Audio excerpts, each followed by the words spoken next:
if 100 doors say no, keep knocking because 101 might open for you. That's stupid as shit. If 10 doors say no, then go back to the chalkboard and reconfigure your shit. Because if 10 people said no, there might be something wrong with yourself. And so I don't believe in the false hope. Like, and just everybody's not going to be great. Right. You know, JQ was not great at the beginning. Esther Dean, who we didn't even talk about in this conversation, who I managed for a period of time, she was not great at the beginning. But if you perfect the craft and you're passionate about what you do, you'll get there.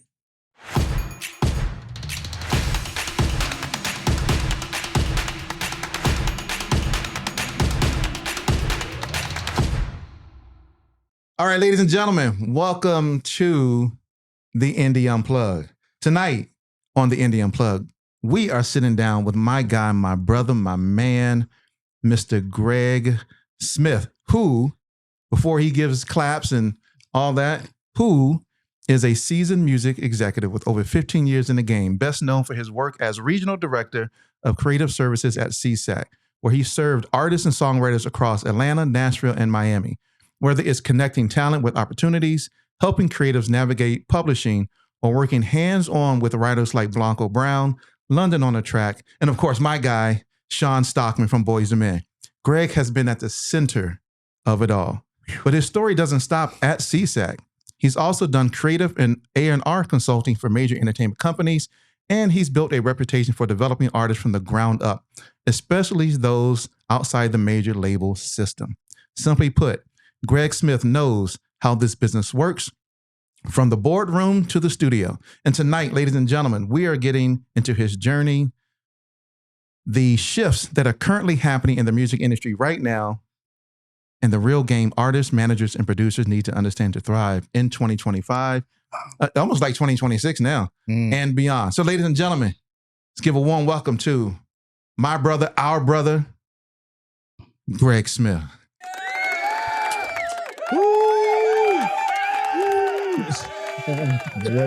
Oh my guy. Oh my gosh. Listen, man. I'm gonna let you call me Greg. Because y'all my brothers. Right. We got look. Usually everybody else calls him Greggory. Yeah. Right. 2 G's. See, I call him Greg. That's just because we brothers. But y'all gotta call him Greggory. Yes, sir. Right? Facts. What's happening, guys? Oh man. Okay. What's up, my brher? I'm chilling, man. How Chilling, y'all man. doing? I appreciate you coming out the house. Listen, I don't get visit. outside too much, and per our conversation, I'll send the invoice for the gas. He gonna send an invoice for gas. A gas card, like a little gift card, a little Christmas gift card. It's a little trip. It's definitely a trip. It's definitely a trip out here. For those who've been on the show, y'all know it's. I do live far, but you know what? But it's well worth the ride. But you know what? When I moved here in 2018, my realtor was showing me different places. And she was like, look, I got this place, but it's kind of far from where you work because my job is up in Smyrna. It's a little far from where you work, but I can guarantee you the house you are looking at and what you're going to get for the price. Let's go. And I looked at it and I was like, yep, let's go. Let's run it. I said, it's going to be a little drive, but I'm willing to do it for the price and what I get. I got you. I'm good. I got you. Good. Fantastic, bro. Yeah. And tonight, of course, we're joined by my man, Mr. T.Y.E., Ty Huntley. In the building. In the building. Yes, sir. Indeed. So look, I always got to tell the story. Okay. I always tell this story of how Greg and I, Greggory, but I'm calling him Greg, how we met so many, oh my gosh, I don't even know how many years it's been now. But it was before I moved here. It was before 2018. I do know that. 2016?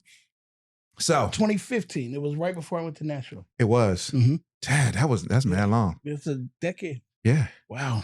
So I was in St. Louis at the time, and I would travel to Atlanta because I did a lot of leadership development training in Atlanta. And I always made it a point to go to events when I was here. And it just so happened to be, I was here this one week And there was like 3-4 events in a row, each night in a row. And so there was an event that I don't even know if they do anything anymore, but it was an A3C networking event, right? It was like a rooftop networking event. Yeah. And I was there with my man, Jeff Blacktracks, and he was like, yo, you got to go talk to that dude over there. I was like, who? He's like, that dude over there. I was like, bet. Hey, what's going on? My name is B. Vaughn, and blah, blah, blah. And he was like, yeah, I'm Greg. And then he said something. I'm not going to say what he told me, right? I don't know if he want me to say what he told me. But he told me something. I was like, and I went back and told Jeff, and I was like, yo, he said that he did this for work. And Jeff was like, nah, bro. He was like, yo, that's the dude you want to know. Oh, I know. You know what you said? I said I did music for porn. You did. Dude, he did. I remember. He did. And I was like, what? He's like, yo, Jeff. I said, he told me he did music for porn, bro. He was like, nah, man, you go back. So I went back, and of course I introduced myself again. And I was like, okay, cool. Pleasure to meet you. Are you going to go to the iStandard event the next day? He was like, yeah, I'll be there. I was like, cool. I'll see you there. He was like, yeah, okay, sure. I'm gonna tell you how the Lord works. It was so crazy how this brotherhood formed in that way. Because when I pulled into the parking lot and I went and paid, Greg he pulled into the parking lot. And he was going to the little vending, the machine to pay. And I was walking away and I was like, Greg. He was like, yo, he was like, hold up. He was like, you stalking me? I was like, nah. I was, no. That wasn't the iStandard one. That was the, that was at the Tabernacle. That was the Tabernacle, the Grammy one. So we get to the iStandard. I'm walking around, boom, Greg is there. I'm actually looking for him just so I can go, hey, I'm here tonight. And so I saw him that night and I was like, cool. You going to the Grammy thing tomorrow? He was like, yeah. I was like, all right, I'll see you there. And so then we get to the parking lot and then that's when that exchange happened. I'm like, Greg, he was like, yeah. He was like, you know what? I saw you 3 nights in a row. It must be something where we have to connect. Right. And so we went to lunch. And we went to lunch. Well, we went to lunch at the A3C, which was about a couple months later. And with my guy. Yep. And so we went to lunch and we just formed a relationship from there. That's dope. I tell people that relationships are super important in the industry, and having real friends in the industry goes a long way. It's rare, but it goes a long way. That's so true. Sure. Yeah. That's so true. Yep. And I know y'all have known each other for. No, I've known you longer than I've known you. Yeah. Really? Mm-hmm. Yeah. Yep. Yeah. I don't know that. I think maybe we met in like 2016 or something like that. I was in Nashville. I was coming back and forth at the time. Yeah. Yeah, I was coming back and forth at the time, and Shay was like, you gotta meet my brother. He's a phenomenal producer. We were at Morehouse at some house. Remember, it was like yes. She was just getting started. Yes, I think and she did an event. Just kind of getting started. At sure was. Yep. Sure was. Yeah. Ooh, my brain. She had like a kickback event where it was basically just the who's who of the industry that needed to know each other. She was doing an event where everybody could just meet up. It was fun too. Met him there, then boom, fast forward, we in Tennessee celebrating his birthday. 45, man. Hey. Yeah. That's crazy. Wow. Yeah. And what's so crazy is fast forward now, and then here's Ty Huntley on the show because of Greg.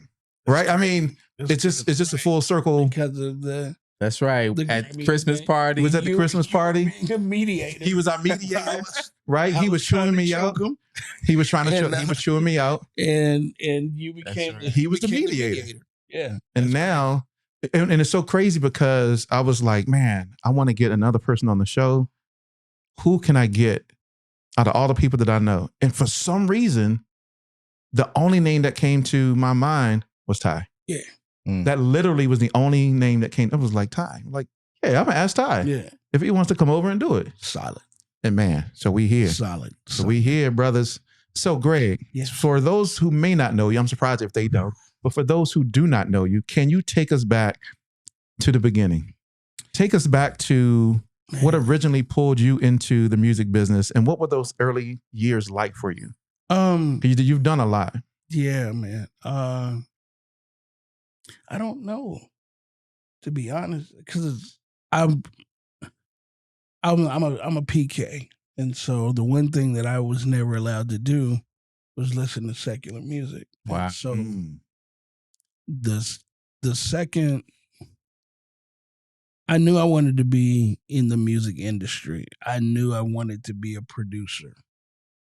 But I didn't know what a producer was. I just knew I wanted to do it because the Winans album, when they had It's Time to Make a Change, produced by Teddy Riley. Yep. And then It'll Be All Over in the Morning featuring Anita Baker.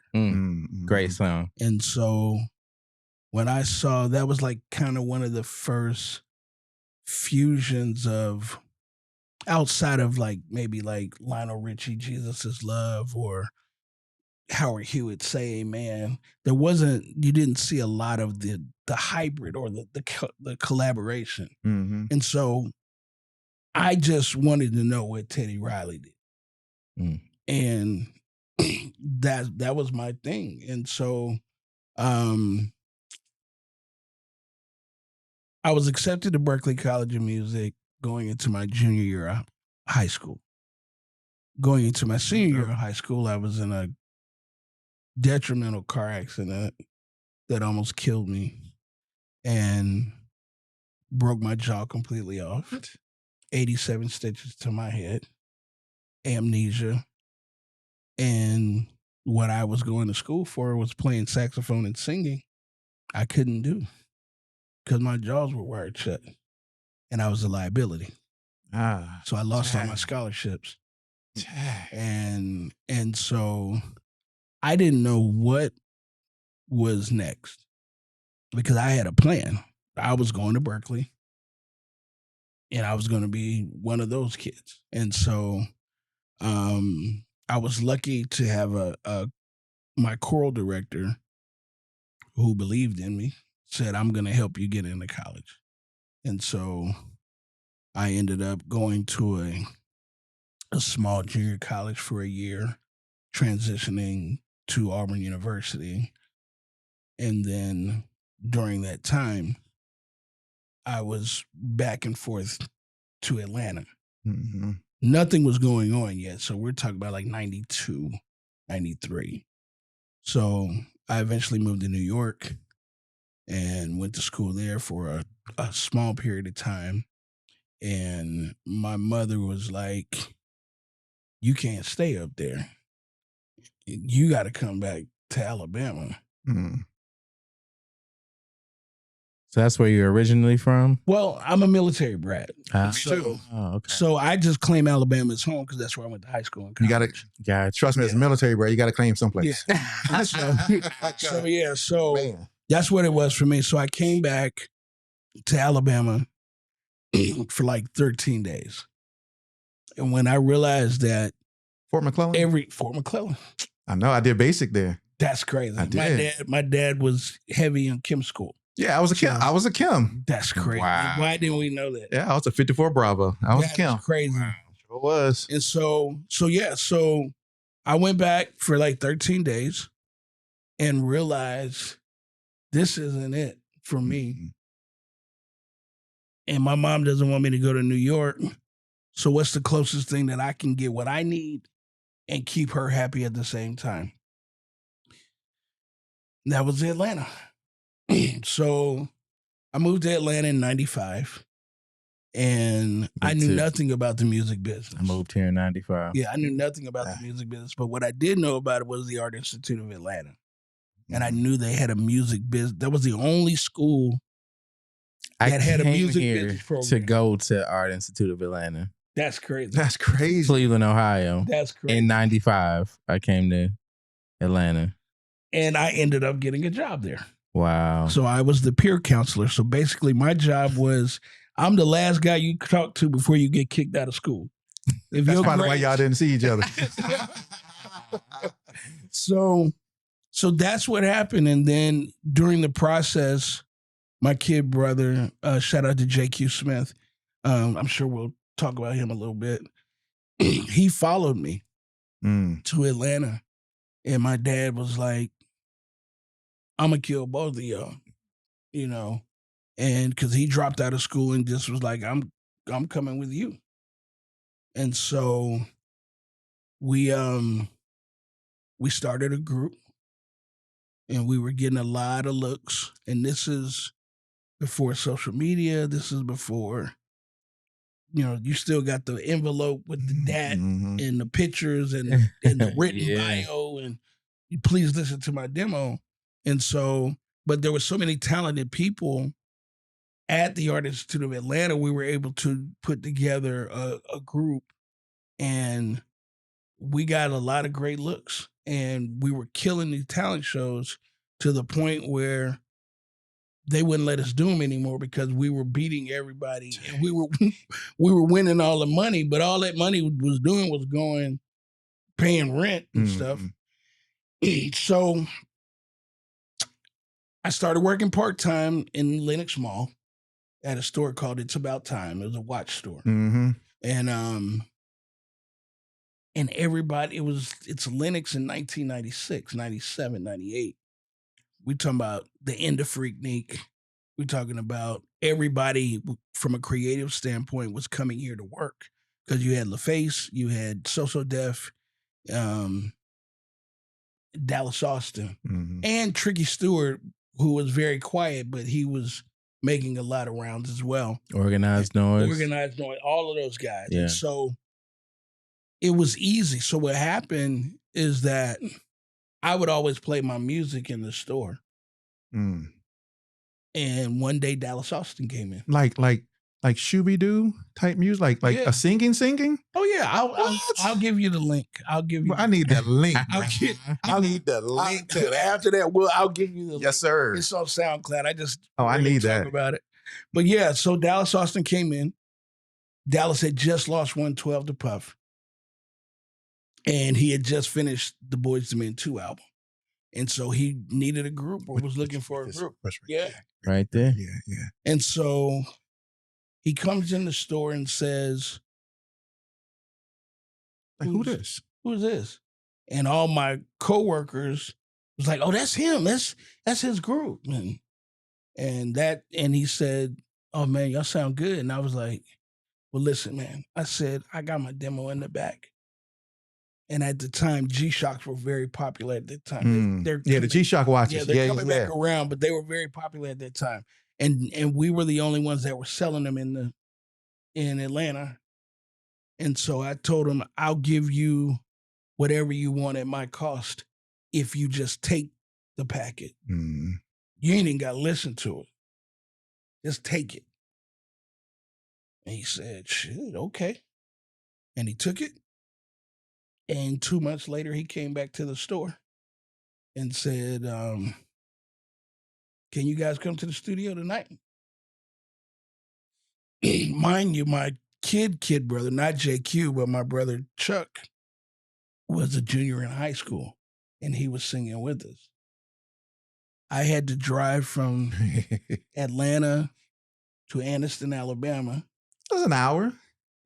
Well, it depends on where you were. Yeah. And in 1995, when the speed limit was still 55. Yeah. And so went and got him, sang a couple of songs, and that's how I got my first record. Yo, that is crazy. Yeah. I need that link though. Yeah, no, you go. As soon as we done, I'll get it to you. I need it. You won't even be mad. I know I'm not gonna be mad. This is a young JQ who's really honing on his writing skills. We were working with a gentleman by the name of Arnold Hennings. Arnold's claim to fame, he did Cupid for 112. Okay, yeah. And so it was Arnold and Tim and Bob. So shout out to my guys, Tim and Bob, who I still have a great relationship with today. Yeah. And so that was kind of where it started. We ended up losing the deal. Dallas offers my brother a publishing deal. We didn't even know what a publishing deal was at the time. And he was about to get not a good deal. And so we ended up not doing the deal. And Q was just writing for everybody. And he ended up connecting with John, Little John. Mm-hmm. And his first placement was Ghost Town DJ's My Boo. No way. Yeah, so that's him and his high school girlfriend singing the song. But we didn't know the business. Hold on. I'm trying to think of how My Boo goes. At night, I think of you. That's my jam. Y'all, I was like, That's my brother. I'm like, let me think how it goes. Yeah. My name is give me a call. But yo, that was the jam That's back in the yeah, day, boy. That's my kid brother. That's what's up. I didn't know that. So, but we didn't understand the business. And he got screwed. And when I realized he got screwed, that's when I said it's time for me to go learn the business of music. Mm-hmm. And that's where that's the starting point. Wow. And a lot has happened. A lot has happened. Years. Yeah, there's, of course, I'm saying, like, I don't think there's any way that we could touch on every single thing because, man, you've done so much in the industry. And I'm sure you got stories upon stories upon stories, instances, studio sessions. I mean, you've been involved with some of the biggest names and done some amazing things in the industry. I'm blessed, man. I'll say this. I've never been a gatekeeper, but I got a set of keys. Mm-hmm. So I can. You're right. That's fine. Yeah. Yeah. So I've never been a gatekeeper. I got a set of keys. That's a bar, though. I was kind of the janitor of sorts. Yeah. Like I had access, but I was always very behind the scenes. And so, that's kind of what happened. Dang. I did not know that. And there's so much more. We just got let's get the cool points. Let's get the particulars. Yeah, there's a lot of crazy. Yeah. But I never stayed still. Like being a military brat, which you probably don't know. But being a military brat, you kind of grow accustomed to moving every 3 or 4 years. 3 years or so. 3 or 4 years. We're going. Yeah. I did my fair share of moving, but the military not wasn't as military. Right. So even when I was here. I went to New York. I was here. I fell in love. I went to Houston. I came back. I went to LA. I came back a second time. I went to LA. I came back again. I went to New Orleans. Came back again. Went to Nashville. Now I'm back. So this is always... Yeah, it's always the home base right here. Yeah, it's the hub here. Yeah, home base. So I'm just going to slide your mic closer to you. Okay. Yeah, that way. I'm sorry. No, you good. Okay. If my arms weren't so short. Look, I can pass you the drink. Okay, thanks. No, I got long arms. You got long arms. You see me keep going.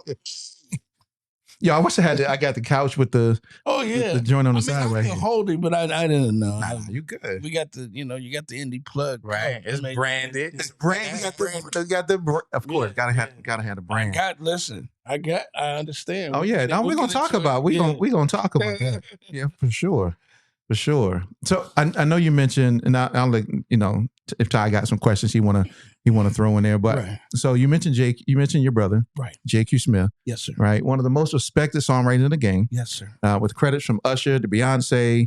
What was it like coming up, where the both of you were navigating the industry in the beginning, on the same path, but then all of a sudden it started to maybe the both of you started taking different roads? In all honesty and sincerity, the only time we were together was when we were in the group. Once the group banded or disbanded, he was writing and really trying to figure that out. And my goal was just to make sure he had a meal and a roof over his head because he's my brother. And so I was learning the business from a gentleman by the name of Julian Wright, who was Dallas's right hand. And he was teaching me the business, and my brother was just writing. And the funny thing about that is, like, I was working at the mall. I was working at the Art Institute of Atlanta and trying to fulfill a career at the same time. And I thought that he should do what I do, and that wasn't it. He got fired from more jobs than because the second somebody said, "We got a session you can come right at," he was gone. He was gone to that session. It's like, I'm not going. Yeah. I'm not going to work. I'm not doing nothing. Session. I'm going to the session. And so I remember one day he came by my my job, and I was like, "Bro," I'm like, "You're messing up my relationships because you keep not showing up for work." And he said to me, he said, "I love you, man." He said, "But there's no plan B. Either this is going to work or nothing."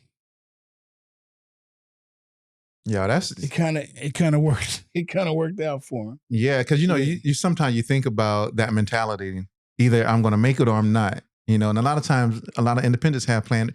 If it doesn't work out, at least I got my job. If it doesn't work out, at least I got whatever the fallback is. Right. And it takes a certain type of person and mentality to say, I'm gonna go all in or nothing. Yeah. Either this gonna work or it ain't. Yeah. You know what I'm saying? Like it did. And it started off with my boo. And then which is so crazy. Then it was him and a young Schaefer Smith, aka Neo, writing That Girl from Marcus Houston. And then because of the glitch in the My Boo, John always told him, like, "I'm gonna take care of you because I know this was out of my hands. So I'm gonna make sure you straight." And that was, for Usher. Kind of worked out. No pun intended. Yeah. Because you know what happened with that. Oh my goodness. Yeah, that was. So those checks still coming. I'm sure them checks still coming. Bro, you write a hit 21 years later. Bro, you write a hit like oh my goodness. Yeah. 21 years later. Literally. No, they're not the same checks at the beginning, but it's definitely mailbox money. But it's mail. Yeah. The first time I heard that term, and I don't even know why that was the first person I ever heard saying the term was Tank. Oh, wow. Tank was like, "I gotta get that mailbox money." Yeah, mailbox money. I was like, "Yeah, when you don't know it's coming." Then that's right. Now, and you go to that mailbox, you're like, right. That mailbox money. Right. So yeah, that's man. So how did y'all lean on each other creatively? If at all, I was the business guy. I mean, I play a couple of instruments. We wrote together, but that was his forte. So my goal was just to not be the yes man. I mean, if I was trying to be a A&R in 2003 or 2004, I would have never had a job, because when he called me and said, "I think I wrote a song that's going to change the way people listen to music," I was living in Houston, and I said, "Can you send it to me?" And he was like, "Yeah." So he sent it, and I was like, "Okay." I said, "Who's this for?" He said, "I think they're going to shop it to Usher." I was like, "Oh, hell no."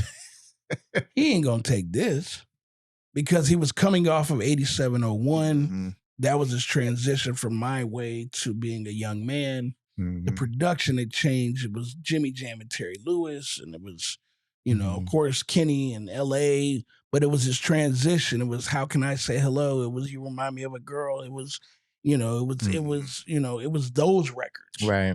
And I was like, this ain't it, bro. And I was wrong. That's so interesting though, because with that record, right, and with, I heard somebody say this earlier today was, actually it was T-Ron who said it, that, there's good records and then there's great records, but really sometimes a good record is a great record. It just depends on who hears it. Right. Yeah, who sings it and then who hears it and how they take it. I wonder, like, at what point with that record did the label say, well, I know L.A. Reid was like, you need to record this record. No, here's the thing. When they played the record in the A&R meeting, 2 people voted for that record. Brian Michael Cox. Yeah. And Myth Hits. Everybody else in the building said it's terrible. It's like, what, 16 people in that room? I'm sure. And Usher was not going to sing it. And LA said, well, that's why I'm the executive and you're the artist. You're going to cut this record. Thank God he did. For a lot of people. Imagine cutting a record that you don't like, but the performance still cut through. Right. You know, you couldn't hear that he didn't like the record. Right. It is a lot of songs. Not a song. I just saw SWV say they couldn't stand Weak. I was like, y'all crazy. That's insane. That's cut it insane anyway. But right. It's insane. It's insane to me. Like, matter of fact, because Greg and I talked about this. I hope I can share it. Sure. Then if not, Sean gonna beat me up. Sean gonna be too late now. Sean, you're gonna be. So like one of my favorite, which is bam, the Chris's interpretations, right? I love Cold December Night. Everybody loves That's my favorite Let It Snow. But Cold December Nights on that album is my favorite. It's my favorite song. Favorite song on the entire album. But Sean didn't like it. No, they didn't like the album. I'm like, y'all crazy. They cut that album in a week. Y'all crazy. Yeah, I've heard them tell that. I heard Sean tell the story. They were on tour. Yes. They were. Yeah. And they had a week to cut the album. Like, y'all. And Brian did an amazing job with them. Crazy part is that the small studio that was next to Boys to Men was Tricky and Laney's, Tricky Stewart and Laney's studio. Yeah. And so it takes them to tell the story. How much they was like, we don't want I've heard this out of Sean's mouth on a podcast talking about that album and how they had to cut it and they didn't. Especially Nate. Nate was like, "Yeah, we ain't like, you know how Nate talk. We ain't like that. Right. Like, nah, we ain't. He had a glass of we ain't like that." But yeah, I was like, "Y'all crazy." And this album is what I think this is year 31. Yeah, Cold December Nights. And they only released Let It Snow. That's it. That's the only record they ever released. That's it. And did a video for it. Yeah, that was it. Because when Let It Snow came out, not to go and talk about Boys and Men, because you know I can talk about Boys and Men all the time, but. More than J. Cole. But but yeah, that was the only song. And trust me, if you saw my you know how Apple does the most 25 thing, I think 9 months out of the 12 was all Boys and Men. Right, that's crazy. Bruh. That's crazy. I am a Boys and Men me too. Like fan. But anyway. Q is too. I know I keep referring back to Q, but that's your brother though. Q, he's still like, I think it's so funny to me that Q is still like starstruck when it comes to Sean. Because I would be when too. we were in Boys to Men, Q was Sean. I was Nate, you know. Mm-hmm. My brother was Juan, Chuck was Juan Ye, you know. And so it was like when he got a chance to meet him. So back in high school, when I was in choral and all that from when I was this little all the way into high school. But then I went to high school, went to the military, started smoking, started drinking, started doing some crazy stuff. And I never got my singing voice back. But I was Sean. Okay. So in the groups I was in, whenever we sang Boys and Men songs, I sang all of Sean's parts. Okay. Because I was Sean. I said it was nice. Right. Look. On the end of the road. Boy, I remember being in Germany. We were, my stepfather was stationed in Germany. We were in Germany. What part? We were in Wiesbaden. Okay, Wiesbaden. Wiesbaden, yeah. I went to high school in Gießen. Okay. So and I graduated in Gießen too. That's crazy. Yeah. That's crazy. So people are like, where'd you graduate from? Germany. What? Yeah, Gießen. Yeah. But yeah. So we were singing, the group I was in, it actually was just me and another dude whose name was Sean. Yeah. And we were singing End of the Road at night, and people were like, yo, who the heck is that outside singing? And they were like, yo, what's going on? And we were killing it. But I always sang Sean's part. That's crazy. Yeah. That's crazy. Yeah. But I know we went on a tangent. But anyway, that's how it goes. You get to talk about Boys and Men. I'm going to talk about it. And Sean, have you ever seen this? Nate, Wanye, what? I would let her go to the concert. You know what I'm saying? You all them tickets. But I go to whenever Boys and Men is in. Not to talk about Boys and Men. Whenever they in town, I try to go see them. I went to Macon to see them. They came to Virginia. I saw them in Virginia when I was there. My wife flew me to Las Vegas to go see them when they had a residency. Yeah, when they were by myself. Yeah, they were at the old Mirage. The Mirage. Yeah, that's where Wayne. That's where Wayne. I saw him in Stockbridge, so I ain't have to go far. It's 10 minutes up street from my house. Yeah. I'm a Boys and Men anyway. I'm not that big of a Boys and Men fan, but when I saw the concert, you appreciate it. Because I grew up listening to starting at Motown Philly, I grew up listening to those albums. Right. I was like, okay, well, this is the one concert in my life that I didn't know needed to have been on my bucket list. That was not. Yeah. It was an amazing. Them dudes put on a show. Amazing. You hear me? I was like, dang, I didn't know I needed that, but clearly I did. Me and Shay went. That's crazy. So exactly.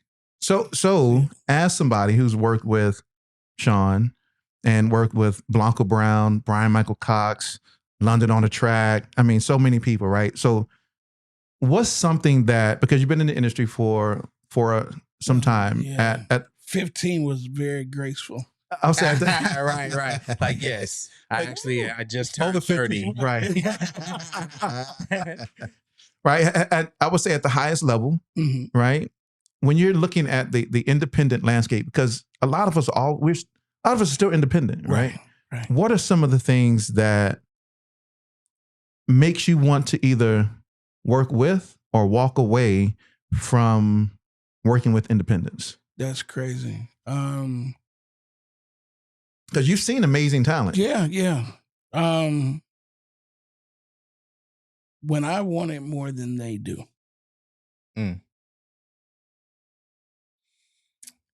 That happens a lot. That's what I'm saying. Like, that's the easiest way. And I won't share any names, but there are certain people that I've worked with that the team wanted it more. Thank you, bro. Hand my brother his water right here. Yeah. That's what brothers do. Oh yeah. Ding. We on brand, ladies and gentlemen. Oh yeah. Thank you. There's nothing more disheartening than wanting it more than the actual creative.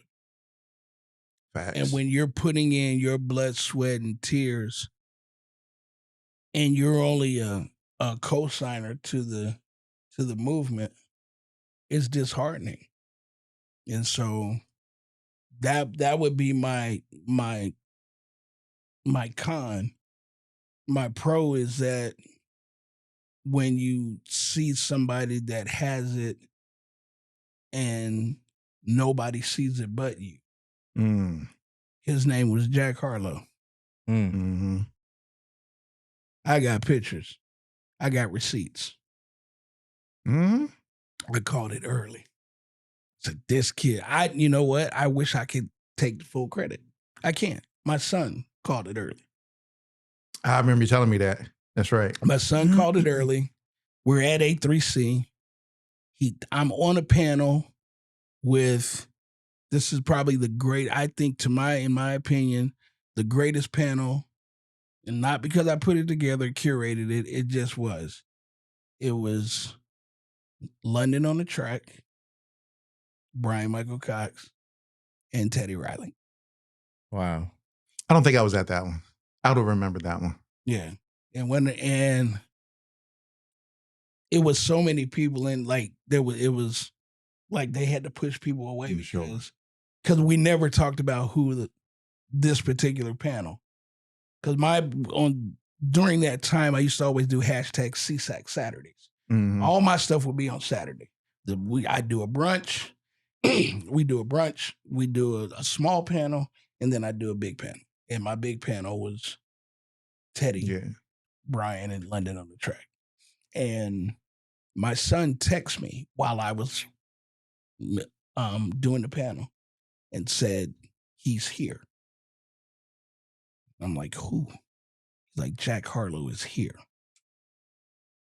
This for Jack before this is right. He's still in high school. I stopped the panel. I said, is there somebody in here named Jack Harlow? And he stood up looking like a clone of Napoleon Dynamite. And he said, I'm Jack Harlow. I said, you're next. I said, trust me when I say this. I said, he's next. See, I would have remembered that. I wasn't there for that. I would have remembered that. And when we got done, my son was like the biggest PRO scout in the world. He just, hey, y'all need to come to SESAC. You need to come to SESAC. And he was like, I'm already signed to SESAC. I just don't know who my person is. And so because of that, I became his guy. And which was, ended up, because I wanted to sign him to me. Yeah. But it was a conflict of interest because he was signed to SESAC. That's right. But we, I remember taking him to a few labels. I don't get it, Greg. Let me live with it. Oh, yeah. That's it. Let me marinate on it a little bit. Let me get back with you. No. I see what you're saying. I don't know. Somebody got it. Somebody got it. He's the biggest. Yeah. One of the biggest. Right. My man was in the new remake of White Man Can't Jump. Right. So, and still to this day, it's not all the time, but every now and again I'll get because he doesn't like to talk that much. As he's gotten bigger, he's very, condensed. Yeah, I saw here in Atlanta. He left and moved back home to Louisville and bought his mom a house, and he bought the house next door to her so they could be together. And every now and again, I'll get a voice note. Hey, Uncle G, I'm just thinking of you, man. I hope you're doing well. Yeah, he's from those are the things that matter to me. Well, so one, I saw him talk about that because I guess there was a show where he was on and it kind of followed him around to look into like his life. And he was like, "Yo, I'm a really private, reserved person." He's like, "You lucky I'm even here talking about all of these and letting y'all into my world." So I thought that was interesting because I remember on the podcast before you got here was when Brian and we were talking about how much do you allow social media and the public to be involved in your life, right? And on the thing, Jack was like, "Yo, I don't let anybody really into my life like that." He said, "Y'all lucky that we got these cameras and stuff." He said, "Because I'm a really reserved, private person." Yeah. So what was it about when you saw him and in that process? I was like, "Yo, he is the one," right? Because a lot of artists today think they got it. Right. A lot of artists think they're the one. Everybody thinks they have. I'm up next. I'm up next. But the problem is that you guys are my friends. So if I play you my shit, you're not gonna be like, "Man, okay, man, that's hot, bro." I see you. You might not say it's good, right? But you gotta listen to what they're saying. Yeah, man, can't nobody hear that but you. Yikes! You're like, wow, bro. When you start getting old, and it's mixed emotions or mixed signals. But, but I think the second that you can walk in a room and play your stuff and watch people move, you got it. The first time I ever saw it, and it was me directly, was this time last year when Sierra, which, my writer, one of my writers for the Conglomerate Inc., she wrote a big record called Santa Is Me for Coco Jones. And that's a whole story in itself. And so I remember us going to the 1 RPM Christmas party. And there was a DJ over there, and Sierra and Bryce were there. And, I'm introducing them to everybody because they haven't been out in the Atlanta music scene. And so I went to the DJ and I put $50 in his hand. I said, "I need you to run this record." He was just play it. He's like, "Well, you didn't have to give me no money." I was like, I just need to make sure it's played. And while we're talking, He needed to give him He some money. needed to give him some money. That boy was like, Hey, that boy was being like, he was like, yo, I really if did. you had just went up there and was like, bro, play this. He been like, man, I ain't man, bro. At some point, let me see what I can do. you know what I'm saying? Yeah. Let me see what I can do. You handed him some motivation. Exactly. Let me see what I can do. So while we're talking to Orlando McGee, which is the head of 1 RPM, The Urban Atlanta, Division, yeah. the song comes on. And Sierra loses it in mid-conversation because she's never heard the song played anywhere outside of us posting it on IG. Yeah. And we're looking around and everybody's like, they dancing and like the conversation gets a little quieter because people are actually listening to the song. And I'm like, you got one. That's how you know. That's how you know. Yeah. So that was the blessing for me as far as that was concerned. And this happened, other times before.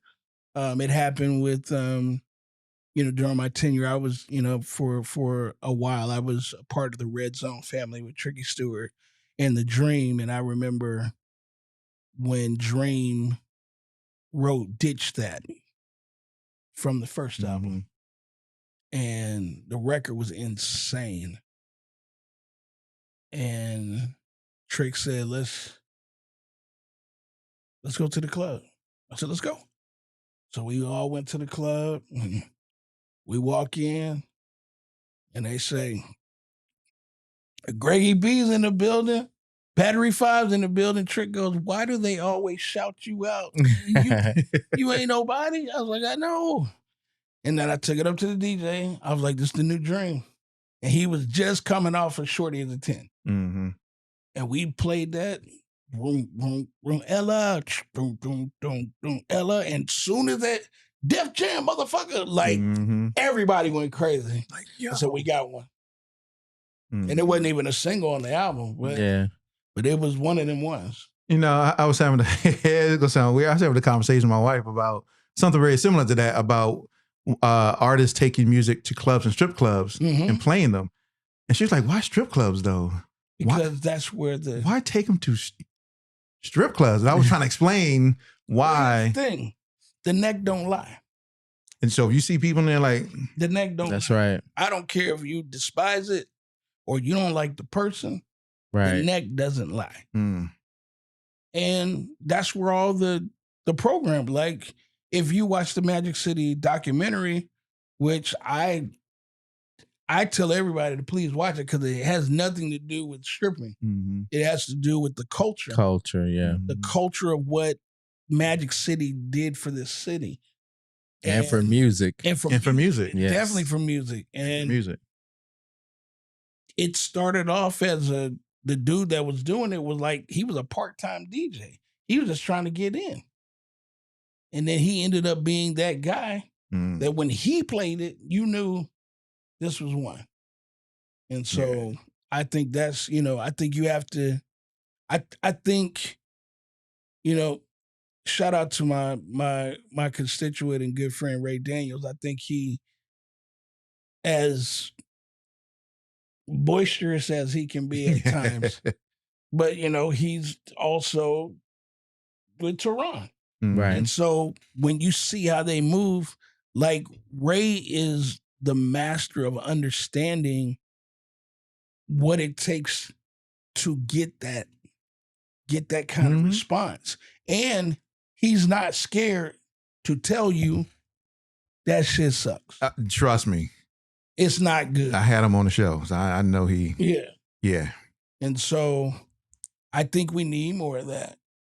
I think we've, and I'm probably going on a tangent, but I think we don't have hits anymore. Everything is a vibe or it's a bop. It's always a vibe or it's a bop. It's a Yo, that's a vibe. Where's the hit? Right. I don't think people are really concentrating on making hits. I think they are now. I think we're. Because music's cyclical, right? So now it's the wheel. You just add spokes to the tires. Right. So we gone through the bop and the vibe phase, and now people are like, you know what? We got to start back making actual real hit records Right. that we know are going to be hit songs that are going to last. I mean, And you think you look at, I mean, I think, you know, it's so funny because I'm so directly attached to some of these records that are giving us that the made for me's, which is B and JD, the Folded, which is my boy Chris Reddick Tynes. See, I feel like those were just great records. And they became hits because we don't have hits. I think if those records that came out in the 90s, those would have just been more of good music, like so much of the music was in the 90s. I think in today's time, it becomes a hit because of the nostalgia and the quality being above what we normally have. But if you took that song back to the 90s, it just would have been another good record. I don't know if they were hits. Not a hit. I think they're hits now because they are one of ones. Well, I'll say this, and I've fought a lot of people when I say this. Shout out to Tony Dixon and Chris Reddick. I feel like Out the Window is a better record than Folded. I don't think so. I know so. As a matter of fact, I feel like Out the Window is more of a album cut because the album cuts always had more of the key changes and the dynamics in terms of the sonic. Hashtag. But but Folded was straightforward. Hashtag building. When you go boom, boom, boom, right. boom. But that's not radio. But it is radio. It's those never worked on radio like they did. worked. Yes, they did. They were amazing album cuts. No. I disagree. 75 Boys and Men songs that are just like that, and we love those songs, but they were never singles. I disagree because you look at the architect that built that record in Tony Dixon. It's an amazing record.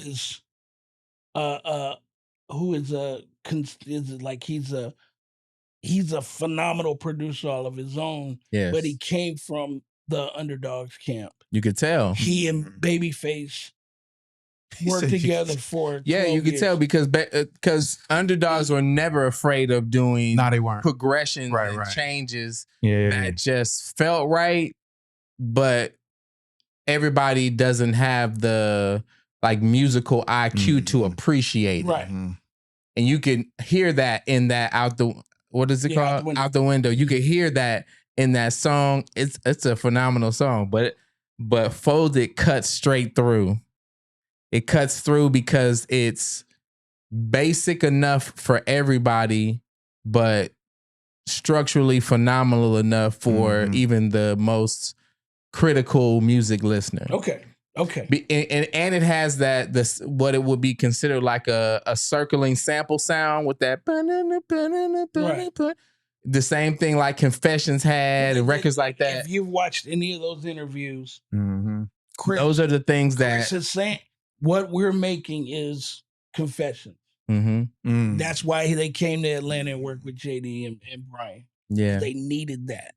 Yeah, there's something about those records that no matter how complex the melodies got vocally, whoever the listener was, those certain sounds and melodies held them right there in the road. And so you, like you said, then the neck don't lie, pause. Right. Because you couldn't help but bob your head to those records. That's the only reason why I say, I know a lot of people are saying that new Kehlani record is better than Folded. You're not the only person to say that. Okay, yeah. I think it's a better record. It's not a better single. And I think I'm biased because these guys are my family. Yeah. That you know, I've worked with, or really I've inherited these relationships that way of. I love the record. It's dope. It's not a single though. It's not a hit. It's not a smash. It's a tough follow too. Not a smash for Folded because Folded was straightforward and it's not straightforward. So whereas now people are looking for those melodies that they know are coming back around that they can repeat, it doesn't have that. It's more of a dynamic record. It's a true R&B record. It's dope. It's dope. It's just dope on a different level. Like how some songs are great, some songs are good. some songs, it can be true that they are great regardless, but great to who and then what genre, and then Folded almost basically became a pop record because of how the track just cut straight through. Okay. It's a pop record now. Okay. Yeah. Okay. What you think? Okay. No. Yeah, that's my take. Okay. and you are a phenomenal producer in your own right. So I appreciate that. I respect your opinion. That's the beautiful thing about like this. Noses. That's right. Greg has always said that opinions are like noses. Everybody's got one. Yeah, and they got boogers in them. And they got boogers in them and hair. Yeah. And hair. You need to add that part. They got boogers in them. No one nose is perfect. And you be picking them, right? Yeah. Just picking all the time. You just picking. And then looking for gold. Oh my God. Where are we going with this? All right, let's get back to the look. Okay, so I want to know what made him start your company. Inc. Yeah. What was the motivation behind that? Wow.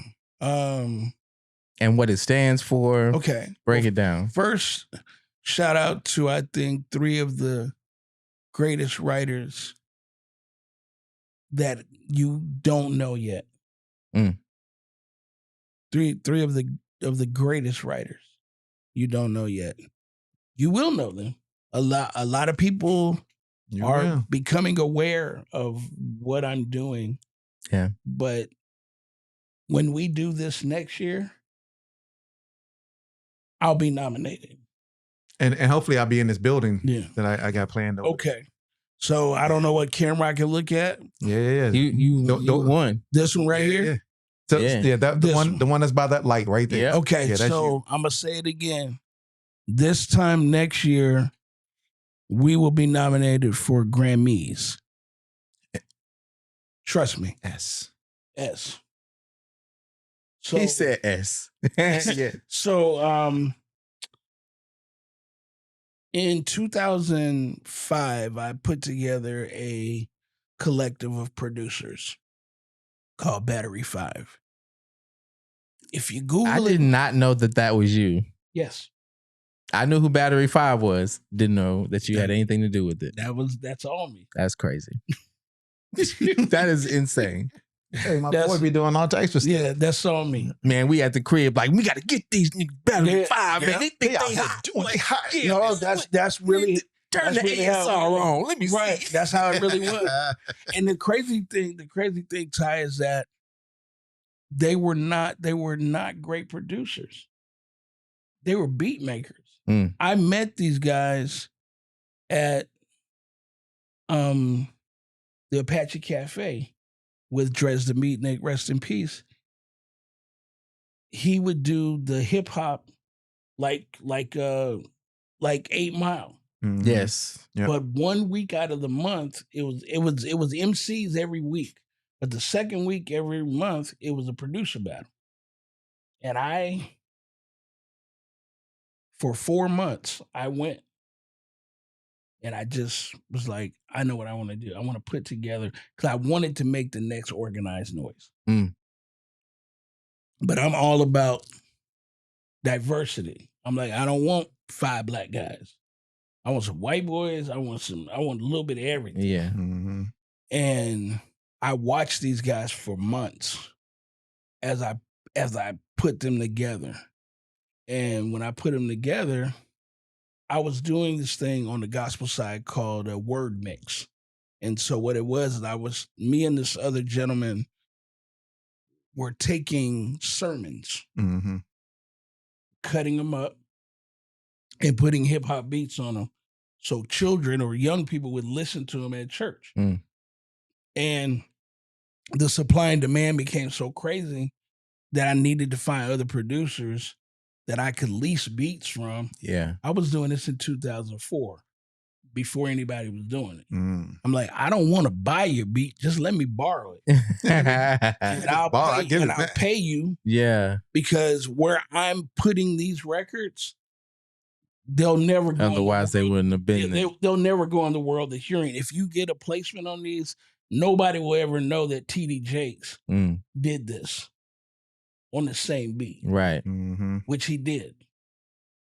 Wow. And so, Word mix. Yeah, it's crazy. Yeah, that's. And so the supply and demand became so crazy that I needed more producers. Yeah. And for 3 months, I went to these same beat battles and I put these 4 guys together, 5 guys initially. And there was one guy that wasn't a believer and then he quit. And then I got another guy that came in. But what happened in the process that we did a deal with Bishop Jakes. What was that?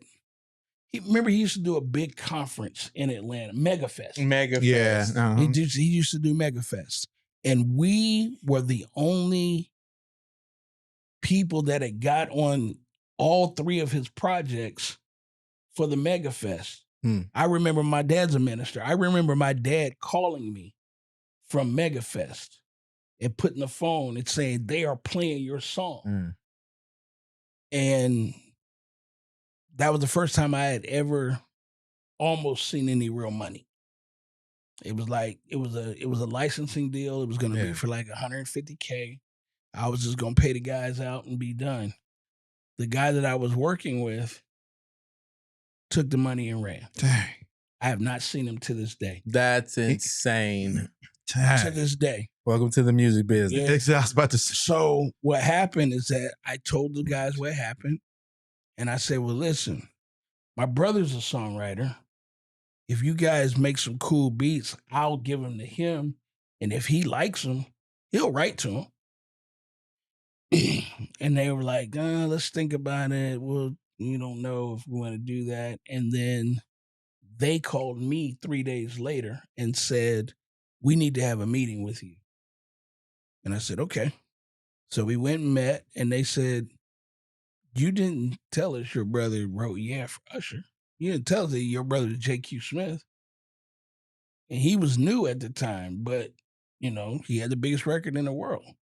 And I was like, well, I didn't tell you he was my brother because you're not working with him. You're working with me. Right. I can't make any promises. Yeah. All I'm saying is that if the shit is good, I'll give it to him. Right. And if he likes it, we'll go from there. Yeah, it'll get where it's going. Right. So the guys came together and said, we want to put together a group. And I said, and they said, we want you to manage us. Group of producers. And I said, okay, let's figure it out. And so we started figuring it out. And in the process, we met Yellow Wolf. And so we ended up doing Yellow Wolf's album that got him his deal at Sony. And through that process, Tricky Stewart got wind of us. And when Tricky found out that Q was my brother, because they had done a bunch of stuff together. They did like all the B2K stuff, the Pandemonium album. Tricky was like, I want to meet this guy. I want to see what he's doing. And I went and met with Trick and I played him the music. And he was like, I don't do what you guys do. But you can come in at our studio. You'll have your own room. You don't have to pay rent. You just feed me music. Right. And if we get stuff placed, we'll divvy it out evenly. And that's how Battery 5 came to fruition. Wow. Who was in that? Mellow Dope, Damian Cohen, David Scape Craig, Luke Zollinger, Clifton Conrad, who at the time was called Head Rock. And then my 5th member was the guy that ran off with the money. It was his nephew. Dang. And his name was Tafoya Sutton. Everybody called him Mozart, but he was like choir boy from Five Heartbeats, baby. Heartbeats. So I called him. One day I called him Church, and it stuck. And so it was Church, Mellow Dope, Head Rock, Skate, Luke Z. Wow. Sound like the Teenage Mutant Ninja Turtles. It's crazy. It's crazy. I'll show y'all the pictures offline. And so I blew them up before they ever had a record out. Mm-hmm. We were killing the beat battles. We were coming in as a unit. So Yeah, in Atlanta, everybody knew who Battery 5 was. Yeah. So you can tell Nobody knew who Battery 5 was, but everybody knew who Battery 5 was. Right. You know what I'm saying? Right. Because they were so different. Like you be like, I think that's one of the dudes.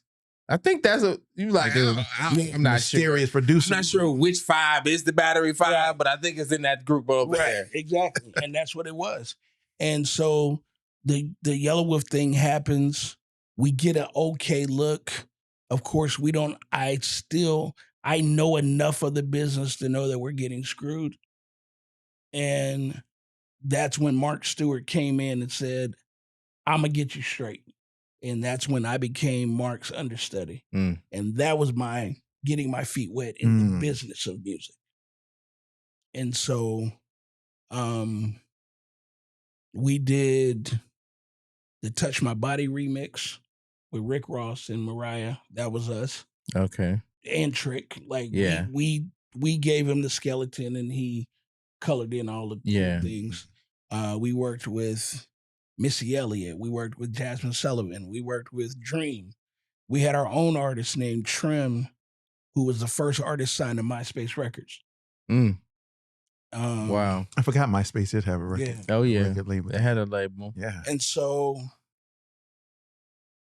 to go to this is that 20 years, almost 20 years later, I was working with another gentleman that will rename nameless at this time, that he put together a collective of writers, of 6 writers, and he wanted me to be a part of it to help him navigate. Yeah. And unfortunately for me, our vision wasn't the same. And when our vision wasn't the same, I took me and Bryce and said, we're going to go do us. Yeah. My St. Louis brother right there. Yeah. And so then before I knew it, that collective kind of disbanded. Okay. They're still working together, but it was a little messy.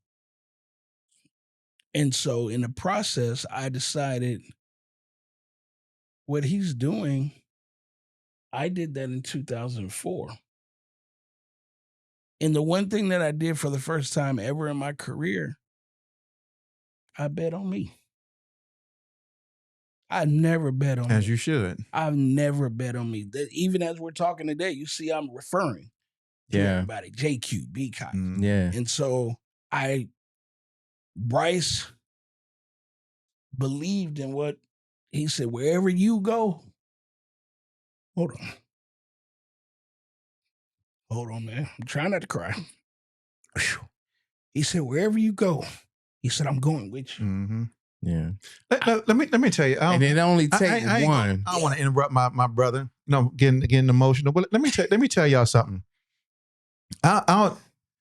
Over what, a decade? Let me tell y'all something. Right. And he knows this from the. I love this dude. Like, this is my. I love you back. When I tell you this is my guy, this is my guy, y'all. Y'all have no idea. Those 3 meetings back to back, interactions back to back, was meant for something. He knows this because he did it, and I asked no question. This is how you know that you love someone and appreciate your brother. So there was something that was being developed back last year, maybe 2 years ago, right? Greg called me, right? Ty, you was a part of this, right? I didn't know until later, after we had already kind of dispersed from that. Greg called me and was like, hey, I need you to be at this address at this time. What did I say? I'm there. I'll be there. I'll be there. I'll be there. I don't know what it was. I don't know what we were doing. I don't know who was involved. But what I did know was he was there. And wherever he was going to go, I was going to go. And I went and I showed up. Had no clue what was about to happen. And all of a sudden, we're sitting in this little office room at 4U Recording Studios. And it was like, all right, thank y'all for being here. It was the big room. Thank y'all for being here. We are thinking about, we're getting ready to launch AIMP ATL chapter. And we're looking for people who are interested in being part of the steering committee. Yeah. And because he was there, I was there. Because he was on the steering committee, I was on the steering committee. Right. Yeah. Yeah. So wherever he goes and whatever he's doing, I'm going to figure out how to support and how to be there for this guy. Like, y'all, you got to find a person that's like that. Yeah. That you know is a hard worker, is dedicated, and is going to do all the things that he's going to do. He should always bet on himself because he is that type of person. Yeah. I'm always going to be there. Thank you, bro. Yeah. I mean, I remember that. Like, I asked no questions. No, none. He just said, okay. I said, okay. I'll be there. Boop. Showed up on time. That's crazy. Let's go. Because I probably would have been a little bit late, but I would have been there too, though. I would have been there for 5 or 6 minutes, though. I got you. A little behind. So, and it turns into where we are now. So there's a couple parts I want to leave out. But what happened is that Bryce and I went to a music business. The music biz. Biz. They were doing a mixer at Reach. Okay. So that was, was that this summer? Last summer. Yeah. Okay. And good old Reach Records. Me and Bryce, we walk in and I tell him before we go in, first, I don't want to be here. But I know in order for people to, I said, this isn't Nashville. Right. If you want to get work, you got to be seen. Yes. Mm-hmm. Welcome to Atlanta. Mm-hmm. You got to be seen. So I said, we're going to go. I said, but the 5th time somebody asked me, what do I do? Without asking me or without saying hello. Yeah. Or how are you? I said, I'm out of here. He said, okay. That's walked fair. in. Name was on the list. As soon as we walked in the door, there's a guy standing there. He said, man, so what do you do? Number one. Walked around. I ran into an associate from Nashville. And he was like, gee, what's up, my boy? And I was like, you know me. And you know me too. I don't do the fake very well. Mm-hmm. Like, bro, you didn't talk to me in Nashville. Why you talking to me now? Real quick. You know? Like, yeah, you're not about to play Greg with Hollywood. Yeah, let's not. You're not Hollywood at me. Yeah, just because you think it's some other people in here that's going to fall for that. Right. Greg is not the one. And so he goes, he goes to dap me. I shake his hand. Oh, that's how you know it's good to see you. Right. Hope you're doing well. Yeah. Yeah, man. You know, I got my artist here. I want you to, I want to introduce you to her. You know, maybe, you can help her move around in the city, and blah, blah, blah, blah, blah. And I'm like, well, she your artist and you got it, right? Right. So, cool. All right, cool. So we walk around 2, 3, 4. What do you do? And I'm telling, I don't do nothing. I'm here for the drinks. That's what I'm here for. I'm here for the open bar. I make porn. He said, I'm here for the open bar. I'm here for the open bar. Porn music. So Bryce is the king of content. You never know when he's going to pull out that camera and just start filming. Mm-hmm. And so he's filming. I don't think anything of it. And this young lady walks up to me and says, somebody said, I need to talk to you. I said, okay. So what is it that you do? We're out. I'm dead. I said, you ready? I said, you ready? We about to go. I said, you ready? That's comedy. You're like, no, I gave you my... No, that was number 5. Yeah. We're ready to go. Yeah. And so we walk out of the door. I'm sorry. No, we walk out of the door. And the next morning, I get a DM from the young lady that asked me, what do I do? Yeah. She says, I said, how did you find me? Because I didn't even give you my name. Mm. And she said, for somebody that doesn't do anything, there was a lot of people trying to talk to you when you walked out of the door. I said, okay. I said, but, so who are you? She said, my name is C-Pen. I was like, that's a terrible name. C-Pen. Okay. And she's like, I just want to, I'm a songwriter. I would love for you to hear a couple of my records. I said, okay, I'm going to be candid with you. I said, I'm a songwriting advocate. As I'm saying this, I'm looking at her IG. I heard it's a C-Pen person. No, she's been around. Yeah. For about a year and a half, 2 years. And so as I'm looking at her IG, she follows you. She follows B Cox. She follows JQ. Because her and I have worked together. Yeah. She follows a lot of people that follow me. Mm-hmm. We've talked about this.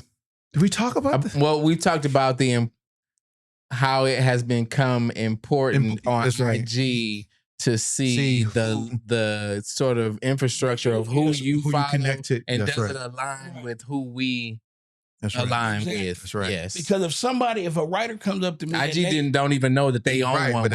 Yeah. Because if somebody comes up to me and they follow B Cox, JQ, Tricky, Babyface, Sean Garrett, Teron, everybody follows them. Right. Facts. So if those are our mutuals, that's not really mutual. You're not really mutual like that. Yeah. Mutuals. But she followed a lot of people that I knew. And so I asked her, I said, so what do you know about JQ Smith? And she said, like, he's my hero. Like, I've never met him before, but he wrote Yeah for Usher. He was a part of the Clutch, ABCDFG. I'm like, okay. Like, she really knows her stuff. Mm-hmm. I said, do me a favor. Send me a couple of records that you think I would like. And she said, I'll send you a 3-pack. I said, well, the first thing you got to do is listen. Because I said, send me a couple. Because I have musical ADD. I ain't gonna make it to 3. I'm not. You can send me a third, but I'm probably not gonna get you. Right. So I listened to these 2 records, very Summer Walker-ish, very good. I call her back. I'm like, yeah, these are good. So send me 5 records that you don't think I would listen to.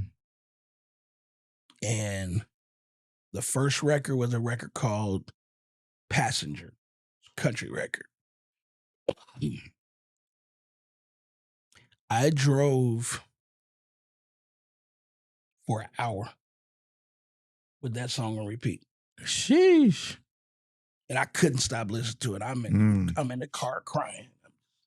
I'm like, I don't know what this girl been through. But it came out in that record. This is the one. I never listened to the other 4 records. Wow.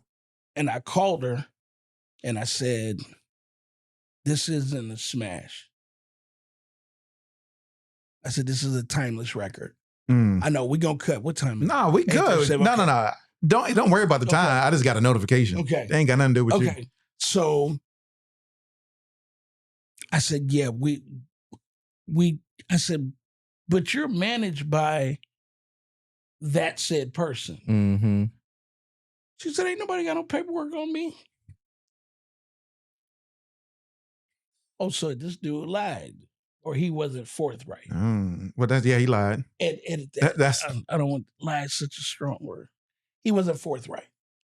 And she said, he's done some work with me. Forthright is nice.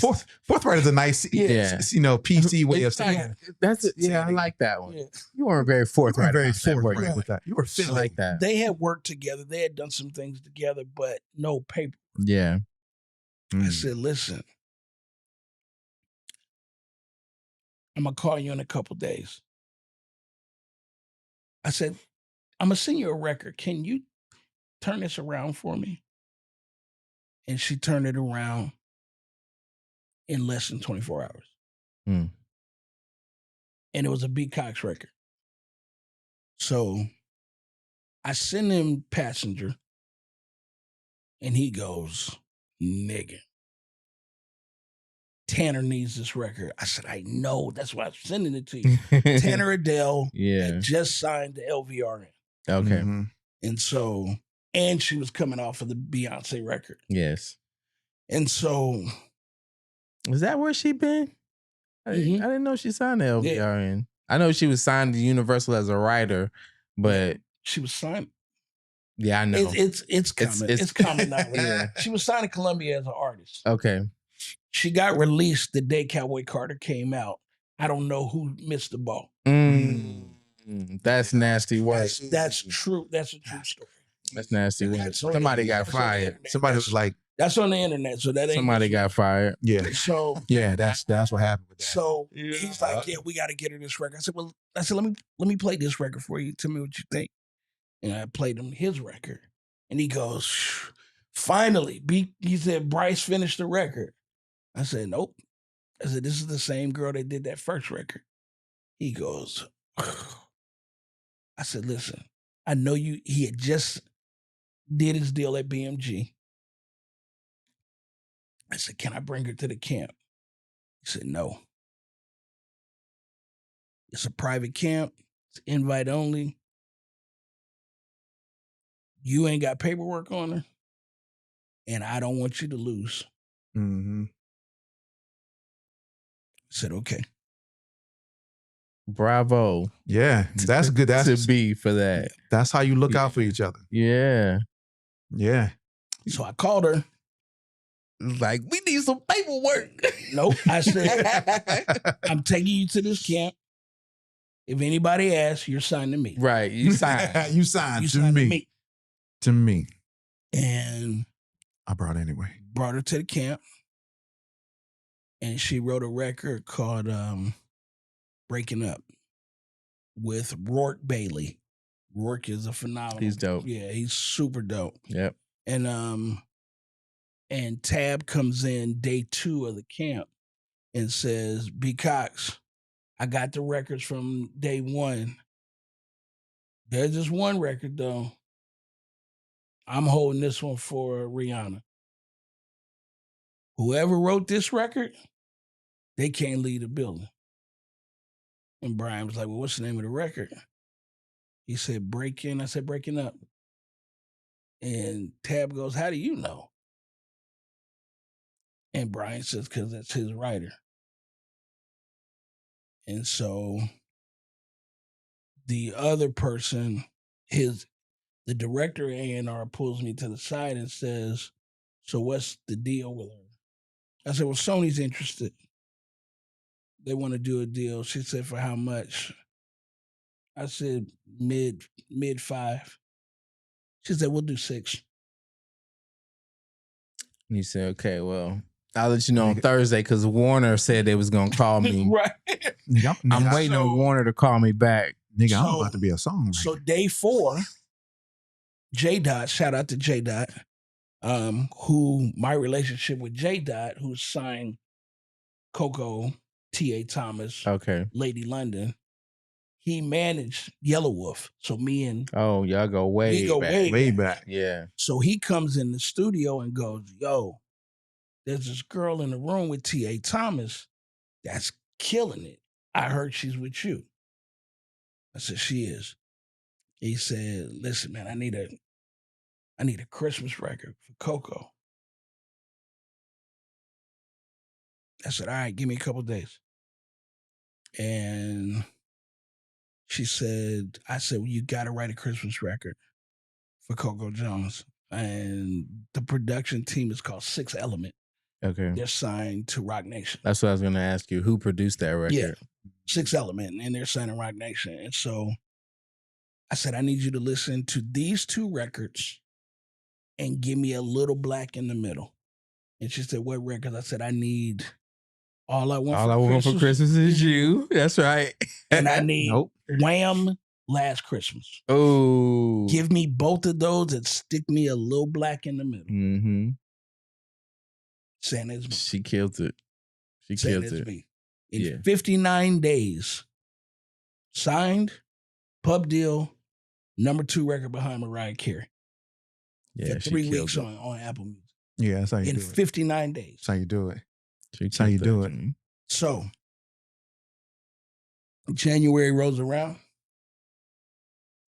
And God, no, you know what? And I'm not going to get emotional this time. Christmas rolls around. And we decide Sierra's from Rochester. Bryce is from Nashville. They're not going home for Christmas. And they don't have anybody. I said, well, let's just have Christmas together. Mm-hmm. And so I said, I'll cook. And they were like, can you cook? Trust me. I'm the oldest of 5 children. Right. He said, I done fed Mrs. Mouth. If I didn't cook, They didn't eat. right. And so I cooked them dinner. We had a great Christmas. And right before we left, I feel the emotions coming. I'm going to try to get through this. Bryce is always talking to me about God, spirituality, Jesus. Yeah. And I'm like, Yeah, that's right. Just talk about it, Bryce. I love the Lord, but leave me alone. He And he said, was like, well, we're not going to be successful if God's not in the plan. I said, he's in the plan. I said, but what you have to understand is that your relationship with God is something you discovered. My relationship with God is something that was forced. It was given to me. I didn't have an option. Right. I've never been trick-or-treating in my life. All I know is Wednesday Bible study, The straight and narrow. Friday choir rehearsal, Saturday kids choir rehearsal, Sunday 2 to 3 services. Yeah. And I played. So it was forced. And we're all human. So I saw things that didn't sit well with me. Mm-hmm. And so I told him, please, just if you want to help me, just keep me in your prayers. But quit talking to me about it.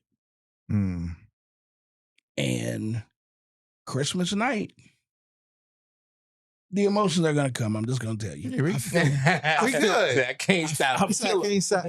Can't stop him. And so I'm like, all right, I'm out of here. I'm getting ready to go home. And Sierra says, before we leave, let's pray. Let's pray. Let's pray. Not a greater word has ever been said. Exactly. Let's pray. And so I said, okay. So we're holding hands. Sierra says her prayer. Bryce says his prayer. And I'm like, all right. And then Sierra says, what do you need?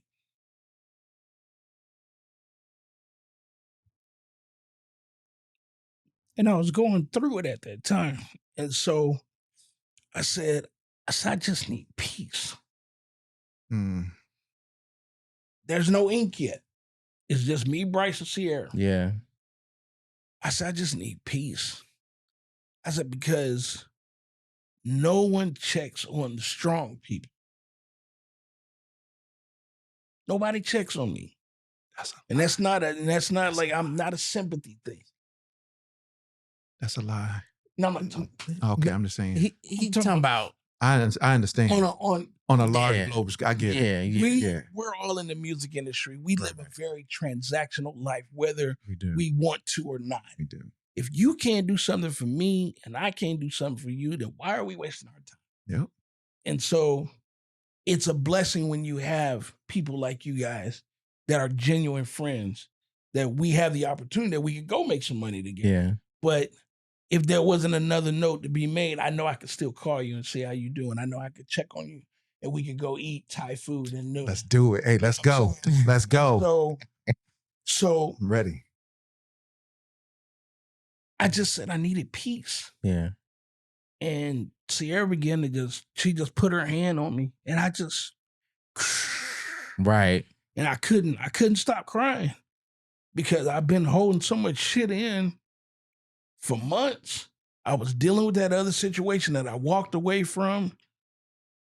But I was blessed because I got Bryce and Sierra deals. And I said, but I just need peace. And when I left that night, I said, okay, God, whatever's supposed to happen with these two kids, I'm giving everything I got for them. But I didn't know them was going to be a couple more people. Mm. And so out of the blue comes Alex, the white guy. Mm-hmm. I've known Alex since he was 13 years old. He always refer to Alex as the white guy. I love Alex. Shout out to Alex Angelo in the building. And so I've known Alex since he was 13 years old. He came to Nashville. We worked together. Yeah. It was a bad deal. His parents walked away from the deal. Hey, this has nothing to do with you, but this isn't the right deal for him. Mm-hmm. 3 years later, he goes to LA and signs with Babyface. But in order to get the Babyface, he meets JQ. Because in order to get the Babyface, you got to talk to Q first. Yeah. And so then that didn't work out. And then he ends up going to Nashville. He becomes the flagship artist or writer for Symphonic Distribution Publishing. Mm-hmm. But before he gets signed, the creative director is a friend of mine. He goes, Greg, I just need you to listen to this kid. I want to make sure I'm making the right decision. He sent me the music. Now I have a 23-year-old Alex. Yeah. Who has evolved from a 13, 14-year-old kid. And I'm like, Alex Angelo. I said, yeah. I'm familiar. I said, he's good. I said, he's good. He's like, you think I should sign him? I said, I think it would be ideal. He's special. I said, when are you going to see him again? And he said, he's actually come by the office today. I said, FaceTime him when he gets here. I said, I'd love to just say hello. Sure, Greg, anything, man. I got you. He FaceTimed me. He turned the phone around. He goes, Uncle G, where have you been? And my friend, Eric, goes, you know him too? And so God brings this ink thing to me in a dream. First of all, I don't sleep. My sleep time is 3:30 to 7 a.m. And I have to make myself go to sleep. Yeah. But it came to me in a dream. The font, the parentheses, I saw it and I just wrote it down in my phone and I went to sleep. And when I woke up, I was like, this is it. Inc. It's an incorporated group of writers. It's individually and collectively because they write by themselves and they write together. The K is ink to the pen to the paper. It's how we get to the paper. Yo, that's beautiful right there. But that's, boy, ink to the paper. How we get to the paper. Yeah. Yeah, that's. And so it was 4 originally. And you knew that because I had a meeting with you. That's right. At Real Taco. That's right. And I was ready. And she was the only one that didn't have, remember, everybody had a deal but her. And I was working towards getting her deal. And she had been burned. And she, she's still a phenomenal songwriter, phenomenal artist. It just wasn't in the cards for us. Yeah. Aesthetically, it was. They looked amazing. But it just wasn't in the cards for us. And I called Bryce and I said, here's the vision. This is what we're going to do. And he said, but this looks a lot like the other thing that we were doing. You think it's going to be a problem? I said, I did this in 2005. This was my baby. I just had producers last time. Yeah. Now I have writers. And so everybody wasn't on board. But all I asked, I said, just trust me. I said, give me enough time. If it doesn't work, we won't do it. Yeah. But let's just try. And it was a lot of pulling teeth and a lot of not agreeing. I said, listen, I got you. One trip to LA with the three of them. And every session I went to, I said, if I told you this is the first time they've been in a room together, would you believe me? Of course, nobody. Hell no. Right.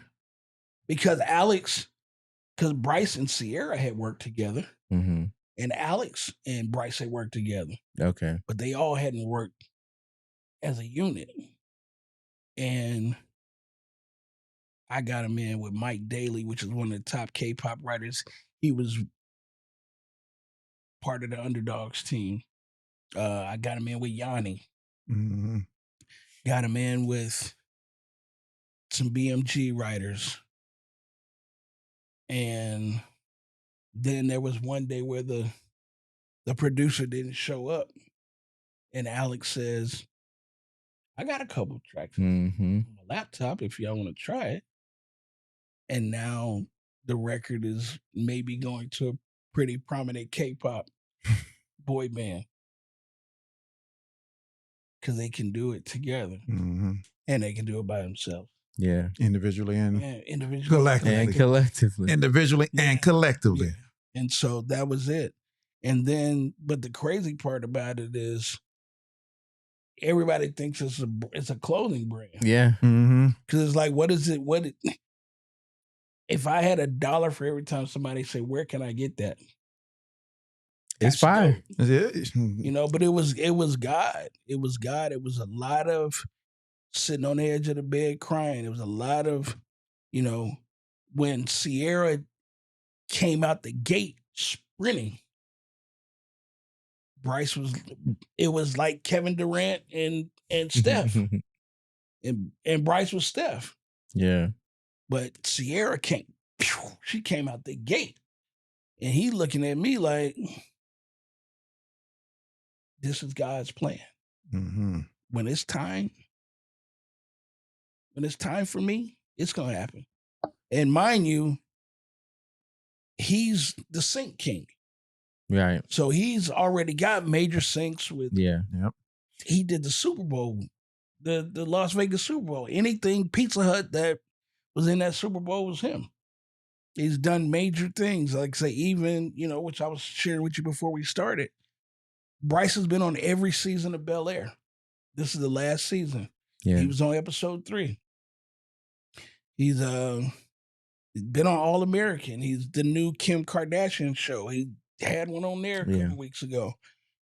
That was his forte. If you give him the brief, right, he'll turn it around. Mm-hmm. And he makes songs. He don't do a 30-second, that's or right, 40-second. Yeah. He's I'm gonna build it all the way out. And so, and how Bryce evolved from the sync guy to the songwriter was a guy by the name of J.Q. Smith. Because I was with Bryce all the time, and I'd be like, you remind me of somebody. I just don't know who.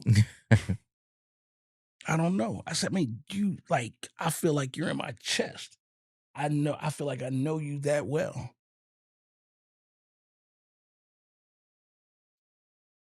And it hit me. I said, you're my brother. Let me connect y'all.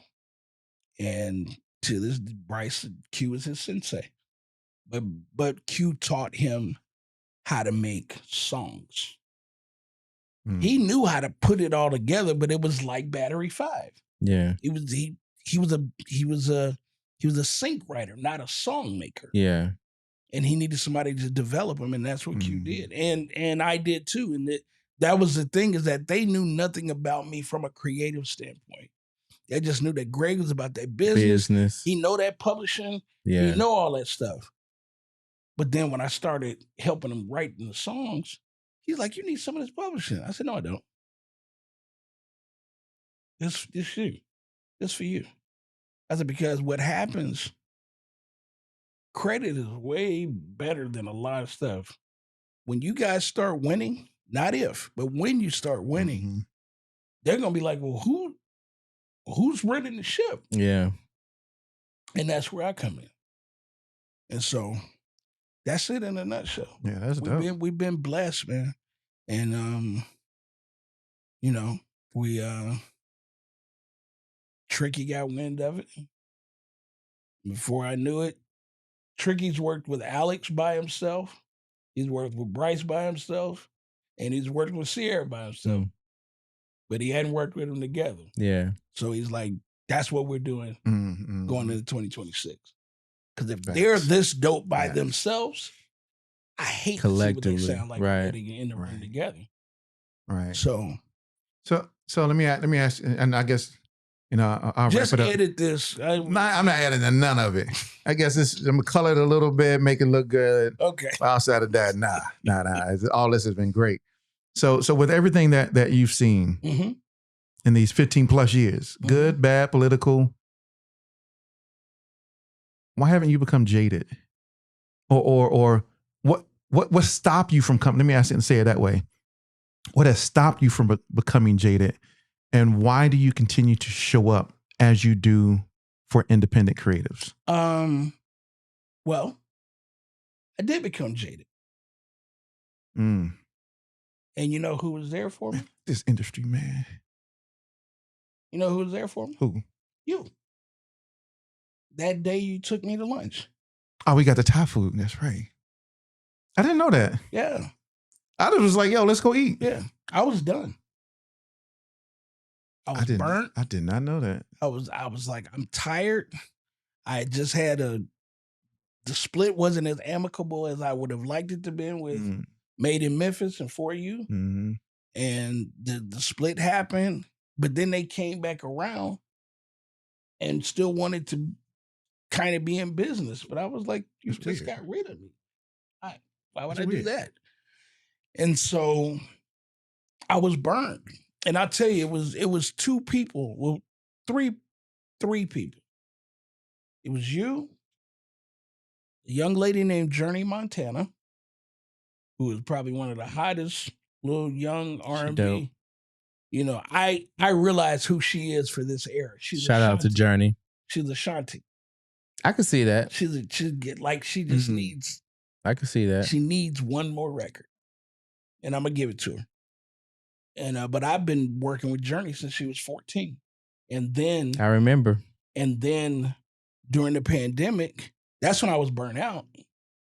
And she called me and was like, "I need you." She's the reason I went back and started doing music again. And the last part is a 2-part. It's my dad and my biological father. Because my stepmother passed away from COVID. And I remember sitting on the porch at my dad's house with a cigar, 2:00 in the morning. And he says, "I think you should go to the funeral." And I was like, "Nah, I'm good." Because I didn't have a relationship with my father.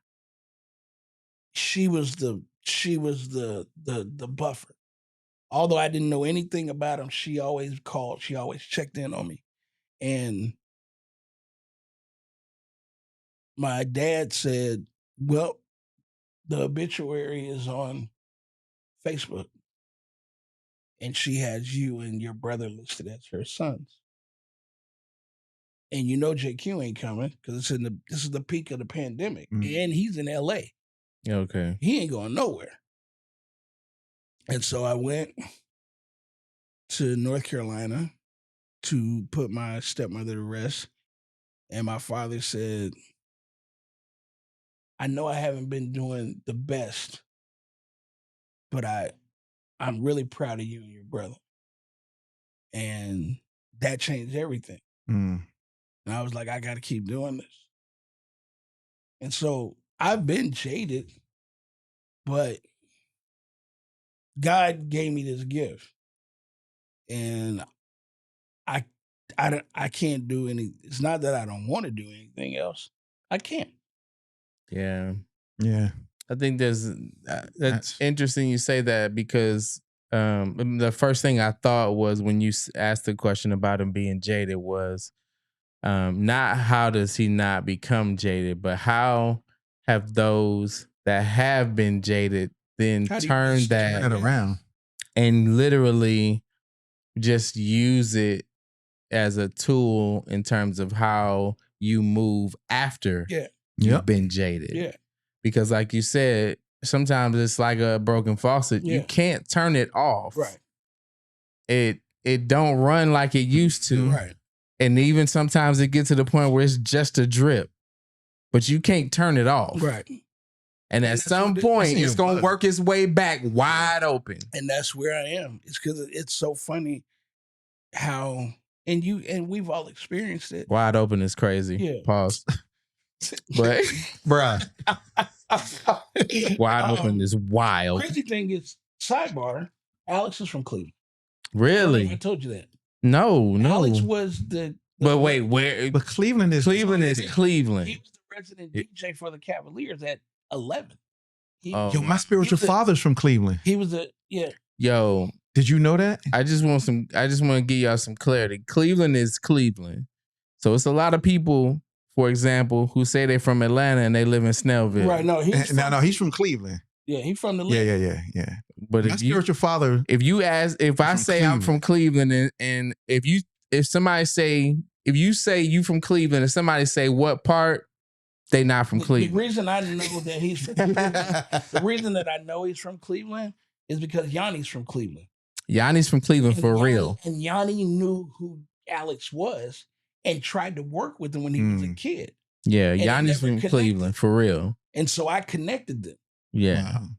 Like Bone Thugs was East 99. I lived on East 97. See, I told you my spiritual father's from Cleveland. So I don't. When people say like what, like, I told you. Like somebody in the airport had on a brown shirt. It's like, oh, you're from Cleveland. I'm from Cleveland too. Not to say that white people talk like that, but maybe they do. and then he says, what? I'm from Shaker Heights. That's not Cleveland. That's not Cleveland, sir. That's the equivalent to Buckhead. Bone is from Cleveland. That's my spiritual. Because we had this conversation. My spiritual father was Wish's dad, and he's Wish's dad, but one of their uncles. But yeah. But anyway, I'm not from Cleveland. So I've been jaded. Yeah. A lot of times. Yeah. I've been jaded by people that I genuinely thought were my friends. I've been jaded in the last 6 months. Yeah, it happens over and over again. Forget this, man. I'm done. But you know what? I just want to say this, because even back in that time frame, like when I met you, you don't even remember when we first met. We actually met before you think we met. Okay. Because I met you at Atlantic Station. I don't know. It might have been 2014, not 16. You were managing a R&B artist named Brian J. That was earlier than 2014. It was like 2012. Yeah, it was like 2012. So I already knew you. Yeah. We met. We went to the little. They had like this one spot that had like some. I used to get the shrimp. And this is when Atlantic Station was brand new. Right across the street from the movie theater. Yes. I know exactly what you're talking about. I forgot. Yes. They turned it into like it's something different now. Yeah, some kind of restaurant now. Yeah. I know exactly. But I met you there. It was me, my cousin, Concept, and Brian J. and you. And we was chopping it up, had lunch there. And then we actually wrote some records for Brian J. Along with Sean Hall. Yeah. So I knew you back then, but I was saying that to say, for me, I love music so much that I had so many opportunities to be jaded, but I just wouldn't let it happen. And let me tell you, Atlanta taught me, bro, because it was like if I created music with somebody, I thought that we were family. Right. And so T-Pain thought the same thing. And people would be like, I'm like, yo, that's my fam. Like, I learned very quickly that it don't matter how many songs you write with somebody. It don't matter how many times you pick people up. You give them rides. Bruh. You give them money. You buy them food. You know what I'm saying? You there to take them calls when nobody else will answer their calls. Like you said, transactional. Transactional. And so when the transactions run out, then you discover. I remember one time I was in a group. We were writers and producers. We were called Supernova. And I'm like, these my bros. Yeah, I'm like, these my bros. And they wanted to add a new dude to the group. And I'm like, nah, this it right here. This us. This the clique. Like, we fam. Right. And they was like, nah, bro, we not fam like that. We need that dude in the. I was like, oh, I thought we was. I thought we was family. Like, That's crazy. I learned. And so there's, to your point, there's so many times that you could and should be jaded. But if you truly have a passion and a love for it, like, you it might sit you down. I ain't gonna lie. It'll sit you down, but eventually you gonna get back up because it's in you to do it. I agree. And I tell anybody that works with me, I tell them, I say, I don't do this for you. I do it for me. Mm-hmm. But the thing is that without you, I can't do it. That's me. Shut your face off. I can't. Yeah, I can't. That's literally me. I can't do me. I can't do. Doing me requires me helping somebody else. That's right. That's the best version of me. That's me. Yeah. That's me. Yeah. That's why we clicked up. That's why the three of us. In order for me to be able to do what I do, I have to have other people involved so that I can. My whole goal with anything that I do is to bring people along and to help people maximize whatever they're doing. I say be the best version of themselves. Maximize whatever they're doing. I am always the person that's like, if I can do it, I want other people to eat with me. I don't ever want to do it by myself. Yeah. I could. It's just not as much fun. It's not as much fun. We don't all get to eat, right? We're going to be trying to make money. And I want people who are involved with me, Ty, Brian, whoever's involved, to whatever level they're involved in, to wherever this goes, to eat. And I mean eat well. Right. You know what I'm saying? Like, but I can't do it. I could do it by myself, but it's not fun. Right. I don't want to do it by myself. I agree. I don't want to do it by myself. Crazy. Brian J, man. There's so many. You don't drink, so that sucks. But you, it depends. I only drink. Look, I only drink Chateau long wine, so that's. Oh wow, we can do that. Yeah, okay. There is so much that I like I said, I remember when we were supposed to do this last week, and I was like, so how long is this thing supposed to be? And you was like, oh, it's just about an hour. Cool, I can do an hour. It's over an hour now. We're like, we're going on 2 hours and some change, and there's so much that I haven't been able to share, but know that if I had to do it again, I'd do it the exact same way. Amen. Mm-hmm. There's nothing I would change. Mm-hmm. And like I said, I've touched a lot of people. I've helped a lot of people. Don't say it. I know he's gonna say part. Touching a lot of people. I'm just looking over there. Yo, I touched a lot of people in this industry. Yeah, I've give credit where credit is due. I've helped a lot of people, and with nothing in return. With nothing, but the help, giving them the help, almost was the return that you needed. Mm-hmm. I had somebody reach out to me that I helped through a program. And when the program was over, that person just completely cut me off. Dang. And then they called me when they needed something.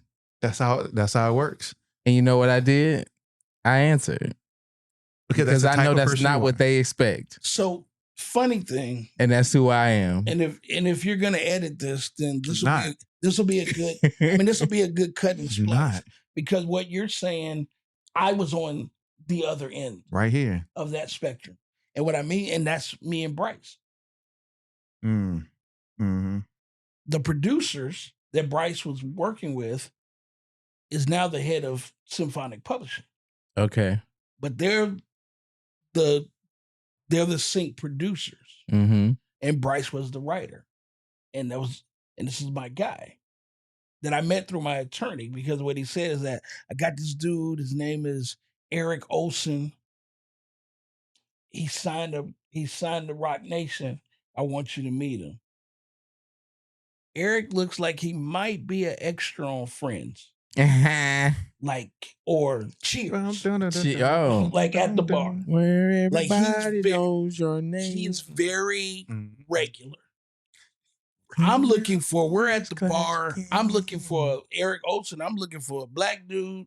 Yeah. Nah. You know. My man E. That's what you was man looking for. EO. That's what I was looking for. EO. See? That's Yeah, what from EO. You know what I mean? And Like, where so you at? when he came in the door, It wasn't E. he's like, He was like, and he was walking towards the table. I said, who this dude? He was, oh yeah, that's the dude I was telling you about. He was like, howdy. I was like, oh God. Like, So- that's not what I pictured. So full circle, these guys have taken Bryce about as far as they can. Okay. And they're like, and they came to me and was like, listen, Bryce need a manager because he's super talented. But we're producers. We're not management. Yeah. And he needs somebody that can guide him. And I was like, and this is me leaving Nashville, getting ready to come back to Atlanta, right? Mhm. Pandemic time. Mhm. I said, I'm not interested, bro. I was burnt. I was jaded. Yeah. I said, I'm cool. I was going back to Atlanta to take care of my dad, and that was it. And 2 months in, Bryce calls me. Hey, Greg, what's going on? I'm like, who is this? Bryce, I don't know if you remember me. Oh, yeah, I remember you. I was just thinking you could tell me some cool places in Atlanta to be. I said, well, okay. Well, I said, you can't miss with Buckhead. You go downtown. Downtown is cool. Cobb County is okay, you know, kind of, but it's, you know, if you're just here for the weekend, you Buckhead, you know, Little 5 Points, Virginia Highlands, kind of an artsy district. Those are all cool places to go.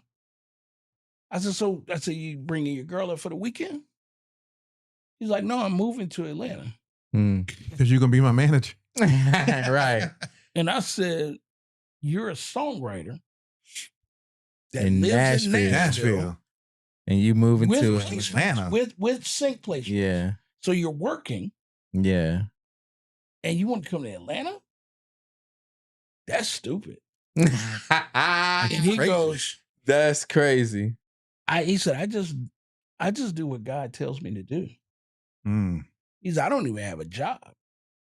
But God told me I got to go to Atlanta. So I'm coming. You told him we was full? I said, okay. I said, okay. God said he just made room. He just made room. He gets here and he's like, yo, man, you want to go to lunch? It's on me. I'm like, cool. Let's meet at Bar Taco on Marietta Street. No call, no show. Not him. Me. You. Oh, you.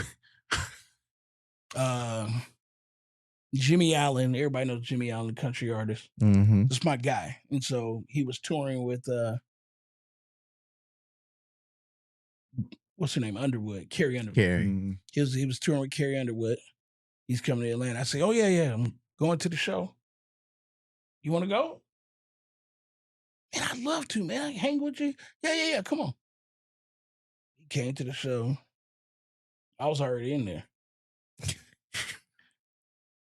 So it was like 5 times I left him high and dry. Then Trick called me and said, I got this record. I need it written. I heard you messing with the kid that wrote Heat for Chris Brown. I was like, yeah, I'm kind of co-managing him. He's like, cool, give him this record, see what he could do with it. And he couldn't. And so I called Bryce. And Here's Bryce, your chance, buddy. to this day, is going to ask you 50 questions. And I'm like, bro, either you can do it or you can't. Here's an opportunity. I need a record. I gave the record to him at 9:30. At 3:34, it was back with a mix. 8. I listened to the record. He goes, what do you think? I said, I think my ears are cloudy and this is my sleep time. I wake up around 7. Yeah. I'm going to listen to it when I wake up. 7:34, he calls. I said, I told him, I'll call you. Don't call me. 7:34 he calls. I'm like, bro, why are you calling me? Well, the song is only like 2 minutes and 34 seconds. And if you get up at 7 o'clock, 7:30, you've had the chance to listen to it at least 4 times. You lying, Bruh. And I said, that's fire. Shout out to Bryce for being out to on Bryce. your head. Yo, he Pause. and I said, oh God. And so I said to him, he says, well, what do you think? I said, I think you got one. He said, how do you know? I said, oh, because I already sent it to Tricky. He said, Tricky who? I said, Tricky Stewart. Can you tell me what songs he's done? That's hot. I like that. You know what? I like that. Bryce, where you at, Bryce? Right. And so I said, well, listen, thank you, bro. I appreciate you. If something comes of it, I'll let you know. We'll see what happens. He called me back about 10 minutes later. He said, now I did something for you. Mm-hmm. Now I need you to do something for me. I said, and what's that? He said, you got to manage me. And that's the day I started managing Bryce. Wow. Go ahead, Bryce. Yeah. To all the independents, don't give up. Don't give up. I was going to ask you what's the advice you want to give, but I think that's the advice right there. It. No. Maybe not. No. What you got? But don't ever give up. Don't give up. Here's the thing. If you hear the old cliche, if 100 doors say no, keep knocking because 101 might open for you. That's stupid as shit. If 10 doors say no, then go back to the chalkboard and reconfigure your shit. Because if 10 people said no, there might be something wrong with yourself. And so I don't believe in the false hope. Like, and just everybody's not going to be great. Right. You know, JQ was not great at the beginning. Esther Dean, who we didn't even talk about in this conversation, who I managed for a period of time, she was not great at the beginning. But if you perfect the craft and you're passionate about what you do, you'll get there. And I think you and I, we talked about that. We were on a panel together and we talked about that. That's the key to us being able to, as creatives, being able to put forth the best product as possible, is to be honest, not just with each other, but with ourselves. Say it again. Because it's so hard. Like, I don't even like for people to play their music for me, because when you say, so what you think, it doesn't matter to you, does it? Because if I say I don't like it, you say I'm hating. Right. If I say I think it's not good, then you think that that's just my opinion. Right. To your point, and I might not be the first person to even tell them that, or I may be the only person who demonstrated enough courage to tell them the truth. Right. But I think that there's something about the versatility of a true artist and understanding that you make that art to satisfy the consumers. Right. And if that's the case, you got to be open to go back to the chalkboard. Right. Yeah. And my teacher is Mark Stewart. Shout out to Mark Stewart. I made him spill some hot ass tea on himself one time, and he still was cool as hell. He was cool as a fan with hot tea in his lap. Pause. Mark Stewart is the quintessential Black Godfather of this era. He is Clarence Avant for now. And he's always got the right thing to say. And he's for somebody that's been doing this, he's 55. He's been at this since he was 17. Yeah. I aspire to be Clarence Avant. Yeah, but I got a ways to go. He's one of the greatest. And you know, he always teases me and said, because I tell people all the time, 70 to 75% of what I've learned, I learned from that dude. And he taught me at the same time. You owe me a soda. And it's full circle, because, which we didn't talk about right now, I am Yeah, we're going to come back for a part 2. I'm telling you this right now. So, shout out to Brian Michael Cox and Illustrate New Ideas and BMG, the new conglomerate that Bryce and Sierra are signed to.